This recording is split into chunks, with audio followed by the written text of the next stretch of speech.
Turkey hunting's not about having the most gear, it's about having the right gear. There are days that you might be in the field and you might have all the right gear with you and you still aren't gonna kill a turkey. And there might be other days that you forget your blind at home and can't find any shotgun shells and you'll still have turkeys in your decoys. So today we're gonna kind of break down what I always carry with me regardless of where I'm at and what time of year it is. Here's the exact setup that I'm gonna be running in spring of 2026. No matter where I'm at in the country, this is always the bare essentials that I'm gonna have in my bag. So getting into the front compartment here, this is all my calls. I'm generally gonna carry a couple different types of calls.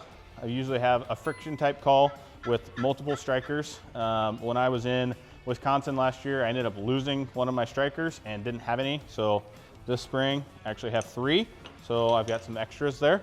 Always gonna carry some sort of diaphragm call. Again, I like multiples of things because I lose a lot of things. So I've got 2 or 3 of the same call here as far as diaphragms go. And then I also have a conditioner kit for my calls. So this is gonna have some sandpaper in it and some chalk if I do carry a box call with me.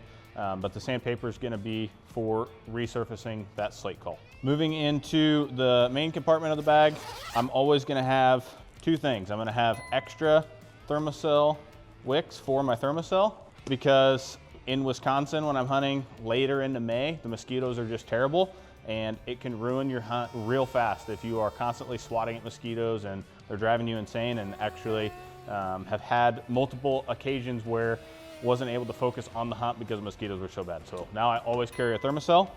In this side compartment over here, I carry a crow locator call.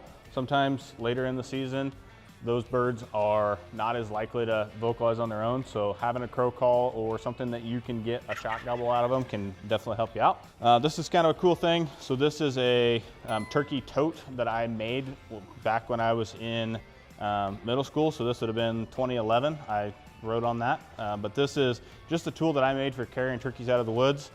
I've probably carried over 50 turkeys out of the woods with this to this date, and it's always something that I have in my pack. But just a cool thing. You can make one of these at home. You can buy one, but just something cool to carry your bird out with, get that weight off of your shoulders a little bit. So that's always something I have. The side pouch, always gonna have my ammo. If I'm shotgun hunting in there, I shoot TSS. I like sub gauges, so I shoot a 28 gauge. Over the years, I've just found that the modern ammo technology that's into those TSS loads and the choke tube combinations are very deadly on turkeys.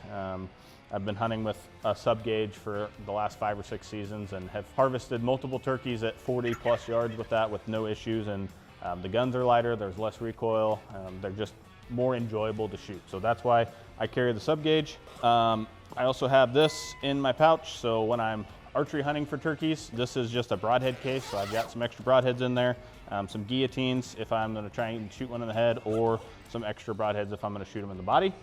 Here's another cool thing I always carry with me. This is a carving. So back several years ago, some buddies and I went on a 2-week-long turkey hunting tour, if you want to call it. It was during COVID, everything else was shut down, so we decided it would be fun to just go turkey hunt.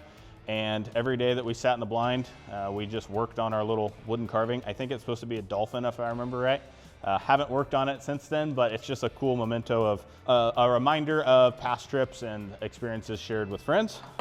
This other pocket up here, the only other thing that I normally carry with me all the time is a face mask.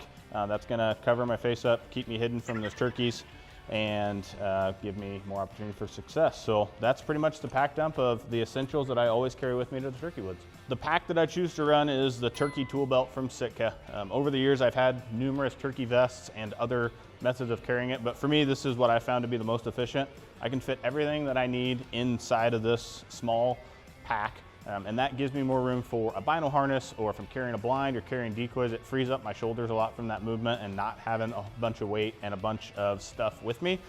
It has a built-in seat pad. It has a bunch of compartments, a bunch of organization. So you can carry a water bottle with you, whatever you need. But for me, this is all that I need to go to the spring turkey with. The other thing that I'm always gonna have with me, typically when I'm running gun turkey hunting, is a Jake and a hen decoy. I choose to run the Dave Smith decoys because I feel like they're the most realistic decoys on the market.